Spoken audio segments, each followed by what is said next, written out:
Right. The Royal Butler. Stand up, please.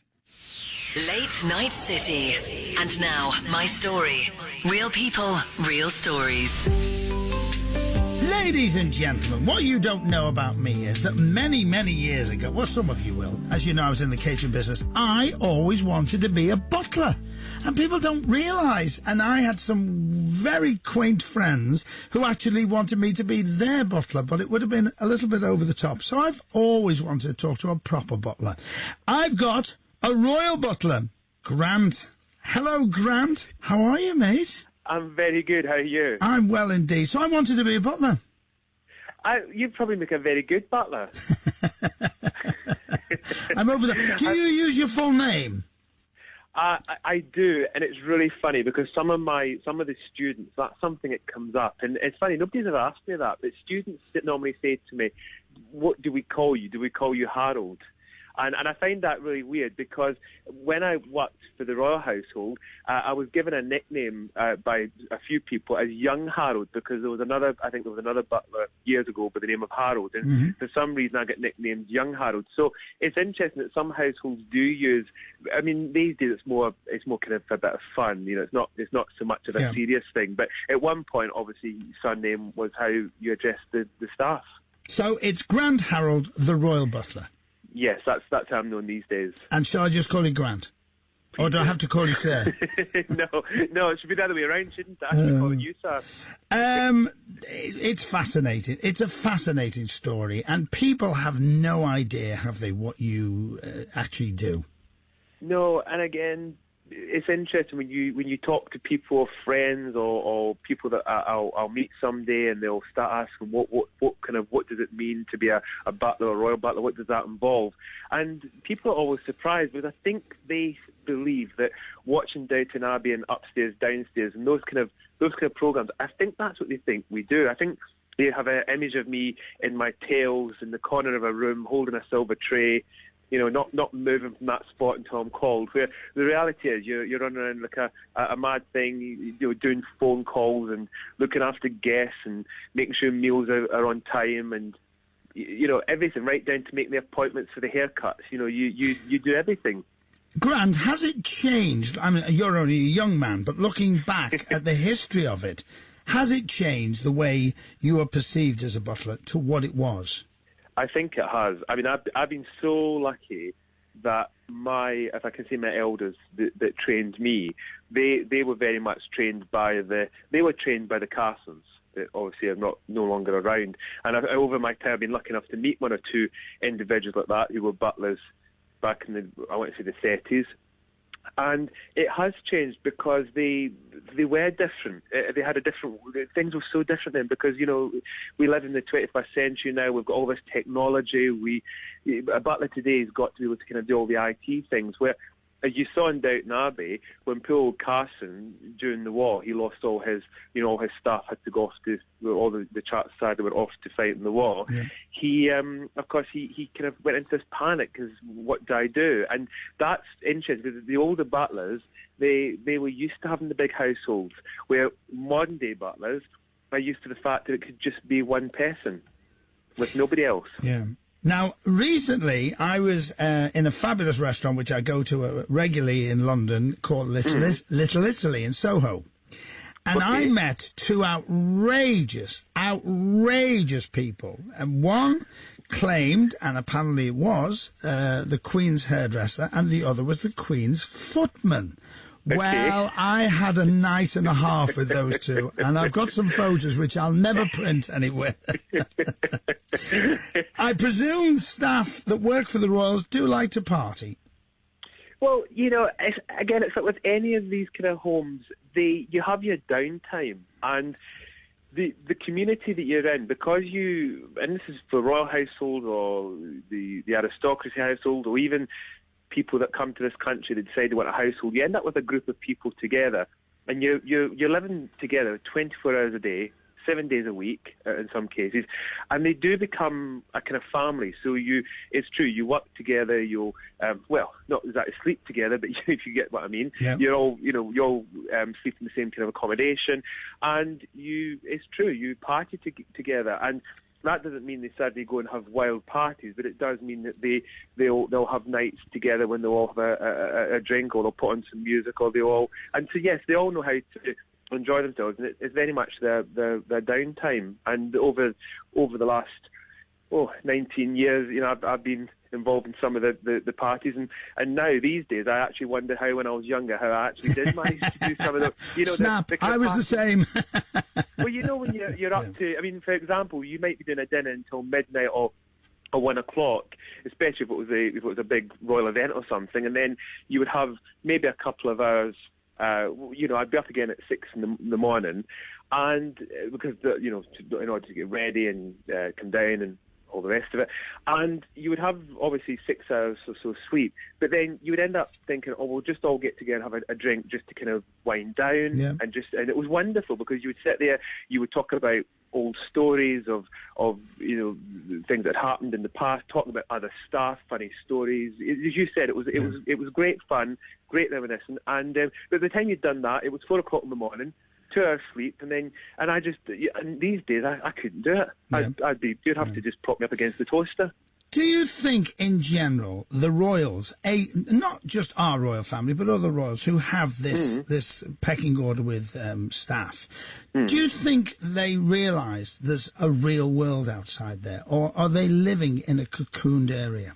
No, not these days. These days, of all the people that I've either worked with or been involved with or known, they definitely have to live in the real world. That you couldn't have I think if there was anybody that lived in that period, you again, it would be going back to the old school. It would be which there's not many of them left. It'd be the old aristocracy who maybe would remember the days of 1920s or something, when they had the big households, or the household was decreasing, and it was a different world. But where today, the people today, no, they don't, because it's the reality of the world we live. Well, look at the princess that I work with, because we work together on these etiquette classes in the Butler School. Well, she does it to make a living. So it's not like the days where, and it was funny, I was having this conversation with her, because her great-grandparents were all, prince and princesses, and dare I even say kings and queens, and they lived that kind of lifestyle, where today, the modern royals, they don't have that kind of lifestyle.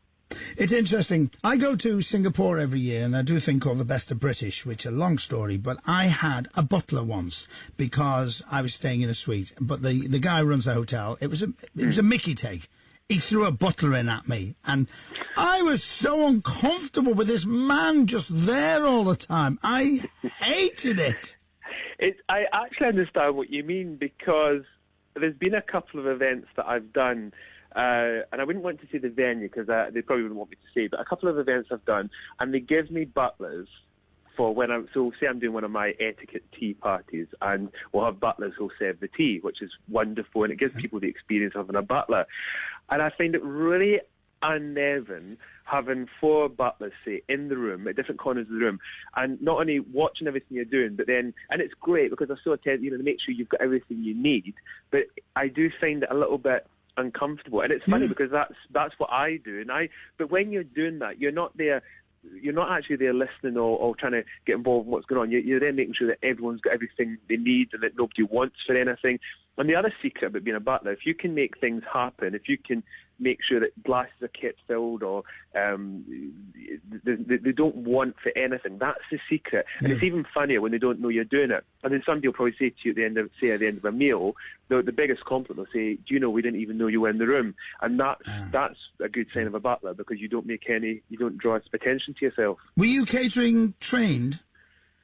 No, but what was interesting, when I started off in this mad profession, as I call it, I worked with a lady who wanted me to she wanted me to kind of experience hospitality, because she said to me it was obviously, which is true, it's very different from the world of private service. And I went and worked I did 2 weeks work experience in a hotel in Scotland, and it was extraordinary, because I think I must have done quite well, because at the end of the 2 weeks they offered me the job of restaurant manager. And I was only 19. That's amazing. So, just like I must have been doing something right. Yeah. And there was a huge difference. And then I did a silver service course in Inverness College, I went up there and did a sort of just to understand again about that kind of industry. I didn't enjoy it, and I even said to my students, I never enjoyed the kind of hospitality side, because I didn't like.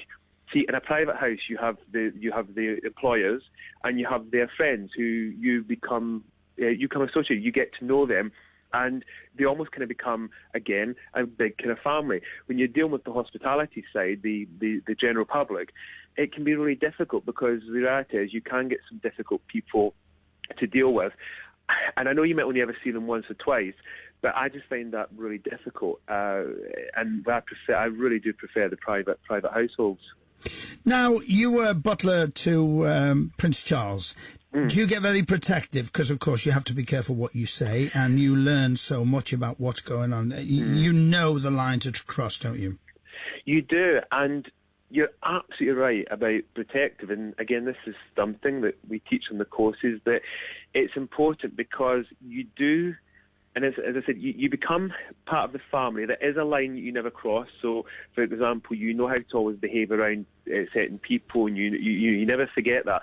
But you do become part of the family, and you do become very protective. And even, to this day, if anybody ever kind of says anything negative about him or any of the family, I still defend them, and I always have. And it was really quite nice, actually. I remember getting a letter from somebody who actually met me when I was working for the Prince, and said he loved the loyalty that was around the Prince. He said it's fantastic. You can have people around, but for him, it was just wonderful to see, and that is a big part of it. And it's the same even with my clients today, the clients that I have, or the associates I have. I'm still protective of all of them. I think it's amazing. What I was turned on about when I saw that you were on Twitter was the Royal Easter Tea Workshop on Monday the 21st of March with the Princess. Now, explain, first of all, before you tell us about the tea party, about the Princess. Well, the Princess, it's a funny story, because when I left Highgrove, I was in the situation of not knowing what I wanted to do, because at that point, I was about 30, probably 33, 34. I couldn't decide if I wanted to carry on in the butlering industry. Bear in mind, as I said, it could be long hours. And I actually wanted to do something slightly different. I liked the idea of training butlers, and I was always fascinated by etiquette and the correct way to do things. And ever since I was little, I've always been fascinated by it. Mm-hmm. And as a butler, you learn the correct etiquette, and especially around the royal family, you learn exactly how things are done to that royal standard. And a lovely comment that was made to me on many occasions by guests was they loved the way that I would talk them through things. So before they met the Prince, or before they met the Duchess, or Prince William, or any of the family, I would talk them through what to do, what not to do. And it's not that to say that they would be wrong. I just didn't want them to get it wrong if they didn't want to get it wrong. So it was trying to help them and to guide them. And this was something I thought I'd love to do, is somehow to teach this etiquette to the public if they want to come along. And then I did this thing with the Daily Mail, where they did a fantastic 2-page thing on the fact that I was going to start doing this. And Princess Katerina, who is the cousin of the Prince of Wales, she read about me, and she did know me because obviously in royal events and things we'd come across each other. And she actually got in touch with me and said, would you like to do this? Would you like to have a royal do this with you? So you've actually been a royal butler. Would you like to have an actual royal princess? And we can actually do the class together. And I thought it was a joke, because I thought a royal wouldn't seriously want to. So I ignored the email. I ignored it. I left it. And a couple of other emails came in, and I suddenly, and I remember a friend saying, you know what, why don't you just go up to London? Because I was terrified, because you don't really know who you're going up to meet. Yeah. And I went up, and we arranged to meet near Kensington Palace, funny enough. And as soon as I walked in, she wasn't there, and I thought, no, this is a wind up. And I was about to leave. As I was walking out, she came in with a small entourage. They all suddenly walked in, and I saw her, and I just went into the bow and went, "Your Royal Highness, lovely to see you again." And she said, "Well, let's talk." And we talked about it, and we agreed to have a go at it, and we've been doing it now for about 2 or 3 years. It's amazing. Now, tell me, do you still, are you partners in the business? We are. The way we do it, we've kind of teamed up, and we didn't sit down and think, oh, we're going to draw up any official contracts yet. It was something that's just gradually happened, because initially, Nicholas Beach was a company that I set up when I obviously left the Prince, and basically the Princess actually, and it was such a huge honour, because she actually said to me, she was aware of my background and everything, and she wanted to have a royal household. And she had one or two people in mind that were already doing things for her, and she kind of tasked me to help create this. And my company, in a very weird way, kind of helps now run her household, which is fantastic. I mean, it's such a nice thing to be involved with. And we have become very much partners on royal etiquette and the Royal Butler School. It's very much something that I will not do without her, or vice versa. I think it's fun and outrageous. It's bizarre. I should imagine the Americans climb over each other to get tickets. We've had some very funny classes. We did one. It was probably over a year ago, where we had, and it was about 30 American ladies all came over, and they came to this class, and it was absolutely stunning, because they did not know what to do, how to behave. They were terrified of putting their foot wrong. They were coming up saying, "Is it appropriate to take selfies? Is it appropriate?" There was all this, and of course we actually said no, and it was actually last November when we were with another group of, actually it was people from the UK, and again the question came up about a selfie, and the Princess has got quite a good humour, and she said, "Oh, what's a selfie?" So I tried to explain it in the simplest of terms, and she said, "Well, let's have a go." And she's still not sure about it, but she actually let them do the selfie, even though we don't recommend it. And yeah, we get some amazing people coming to the classes, and thankfully enjoy it. How often do you have the classes? We try to run, I mean, they run something like probably 6 times a year, because we space them out, and we also try to make sure there's a kind of theme to them. So the next one is obviously based around Easter, because we thought it'd be quite fun to have one where, and part of the class is actually going to be teaching people how to lay up a breakfast tray for a lady, because there's nothing nice than on Easter taking a tray to your wife or your mother, so we thought it'd be quite a fun thing to kind of show them the correct way, and it'll probably mostly ladies that will come along, but then they'll then say to their other half of their sons, "This is the picture, this is what I want on Easter Sunday." So we teach that, and we'll also show them how to lay up an Easter tea, so they can actually sit down for a tea at Easter, and then of course we cover the basics of etiquette, introductions, deportment, how to sit, how to walk, how to stand. And is the Princess there all through this? Absolutely. She arrives quite soon after. I'll normally get there before her, meet with the team, because of the team that's involved. We have a kind of briefing as to what's going to happen for the day, and then she'll then arrive, and then she disappears for a little while. The guests then all start arriving, and then we come in. The funny, we had a class 2 months ago, and it was quite funny, because for some reason the organisers had mentioned that I was going to be there, but they hadn't mentioned that Princess Katrina was going to be there. And when they all came in, somebody went out to meet the party at Blenheim. They went out to meet the bus, and they said, just to make you aware, Princess Katrina, and oddly enough, because she's not, I wouldn't say she's well known at all, but oddly enough, some of these people actually did know who she was. Yeah. And apparently there was panic, because then they started worrying that they hadn't put on the right things, and that they hadn't, and then there was panic over how to meet a royal, which is fine, because that's what they've come to actually learn about meeting a royal. But they started, and as they came in, it was so funny, because as they were coming in, there was a kind of receiving line, which they didn't need to do, but they did it. But what I couldn't believe was they were obviously cut. It was ladies, and they were cut-seeing to the Princess, and then they were cut-seeing to me at the same time. So I thought, this is getting very confusing. I thought they obviously think they're meeting the Queen and Prince Philip or something. I've got to tell you, the first time I met the Duke of Westminster, Gerald, was at his home, and I didn't know what to do, and it was so picture this. So I'm a little bit outrageous anyway, so I thought I just say, "Your Grace," and what I did was I curtsied and went, "Grace," to which he went, "How are you, Maud?" I went crimson red and just thought, wow. Now, go on. I think they're probably quite. I was going to say, he probably found. I've actually had the privilege to I've met him in many occasions, and he's got a great sense of humour. Oh, great sense of humour. He lives up here all the time. Yeah, I'm sure he would have enjoyed it. Yeah, he did. He did laugh, and we talked about it afterwards. Now, tell me, I'm just fascinated by this. Is anybody else doing what you're doing? To be exactly what I'm doing, no. As far as we know, there's nobody else. There's no other former Royal Butler and a Royal Princess who are actually together teaching the way we are. We don't think there's anyone else like it. And the thing is again, as somebody very kindly pointed out not long ago, that as far as the way there isn't anyone else doing it. But what's so nice about this is you normally have staff or members that leave the household, and we won't name names, but certain ones will leave the household, and they're not exactly quite in the positive light. They don't go out and kind of promote them.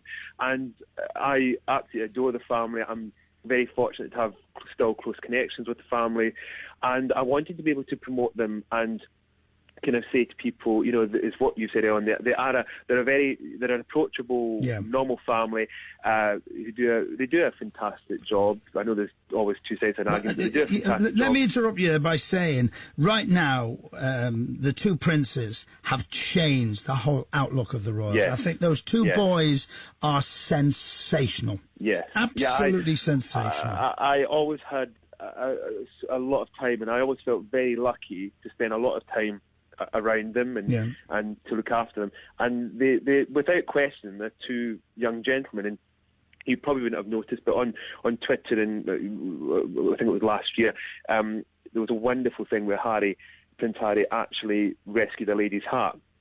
A lady's heart. He was at. Did you see that? He was at, and he suddenly went and got this hat, and he broke royal protocol, of course, by suddenly got off where he was standing, and he ran across and got the hat. But that's what they're like. They're generally caring, and they haven't got a malicious side to them, and that's what I really like about it. And that's why I think, and I hope that it's got a future, because they've got that generation who will carry it on. I'm talking to Grant Harrold, the Royal Butler. I've got to ask, tell me the feeling the first time you met the Queen, because to me, she can't put a foot wrong in any shape or form. Well, before I tell you, I must give you a bit of background information. I wrote to her when I was about 10 years old, and I said to her that one day I would like to work for her or be connected somehow with the household. And I got a letter back from one of her ladies-in-waiting called Lady Susan Hussey, and she said, thank you for your kind comments to Her Majesty. They've been passed on, and she wishes you, which is the standard letter. Probably 20 years later, I remember being in a room with Lady Susan Hussey, and we were chatting, and I suddenly the penny dropped, and I said, you actually wrote to me. I said, you actually sent me a letter when I said about wanting to work for the Queen, and we thought it was so weird that how I'd kind of turned that into a kind of made it reality. And then the first time I met him, it was extraordinary because the Prince of Wales actually introduced me to the Queen, and it was at an event, and I'll never forget. He turned around and he just said, I'd like to introduce you to Grant, one of my new members of the team, and she was lovely. And as you can imagine, I've met her on quite a few occasions, and she's fantastic. But the funniest thing was, it was probably a year, or not even, maybe 6 months after that, I was at a garden party, and my brother actually worked for the Queen as well. So I worked for the Prince, he worked for the Queen, and I was at the garden party, and my brother was walking down with her, and he saw me, and he brought a robe, and he said, Your Majesty, this is my... And she remembered me, obviously, from seeing me the few months prior, and she looked at the two of them, and she said, good God, you're brothers. And it was just funny, just to kind of, when the penny dropped. And we think, and we might be wrong, I think the last time two Scottish brothers worked for the royal family was back in the days of John Bryan. Wow. That's amazing. Do you know what? You're the most fascinating man, and you've got a lovely warmth with you as well, which is really nice. Because I've met a few staff from different homes over the years, and there's some right snotty ones out there. Yeah, it's unfortunate, and I do know what you mean, because when I train my butlers, I'm really strict about that. I say to them, if they start getting sort of... There's one thing to kind of... Like with my Twitter, you'll probably see I do put out messages, but I try to make them fun. I'm trying to pass on a way of doing things, but I'm trying to make people see that it can be fun. It doesn't have to be serious. And my classes, or our classes, are like that. We make sure people enjoy them, because there is butlers out there, and they're awful. They make people feel so uncomfortable. And the way I've always been, I'm convinced I wouldn't have worked for the people I've worked for if I'd been any different. And I remember when I left the household and I was lucky enough to start moving into doing bits of media and things along with the other work I'm doing, and I remember this chap who at the time was going to do PR and things, and he said, you're just too nice. He said, you need to change. And I said, what do you mean? I want you to be a different character. And I remember saying to him, if I do that, then it will not be me. And I've never changed. I think it's great. I'm lucky enough to do all the things that I get to do now. I've got to ask, last question, Downton Abbey, how do you feel watching it? Downton, I love Downton Abbey. I'm so sad that it's finished. I've actually now got a box set, which you realise I repeat most days. No, I really enjoyed it. On a Sunday night, it was something that I'm sure with the rest of the country, all sat there and watched it.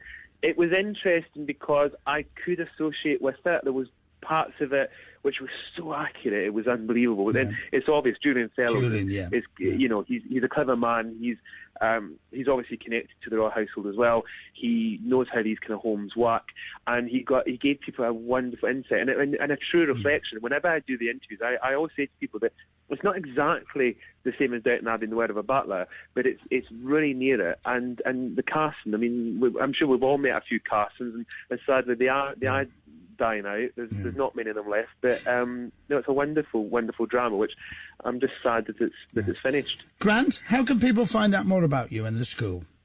Well, if they want to know more about the school, it's on my website, and it's very simple. We've made it quite easy. It's the royalbutler.co.uk. And also at Blenheim Palace, on the Blenheim Palace website. And finally, Pete, as you know, Twitter, which has become one of my favourite mediums, is because I'm on there quite a lot, again, under the Royal Butler. So if anybody is in doubt of how to find me, I think you can even Google the Royal Butler, and the information, you can find me, and you'll find the information on there. Do you get much stick on Twitter? No, not really. I'm amazed.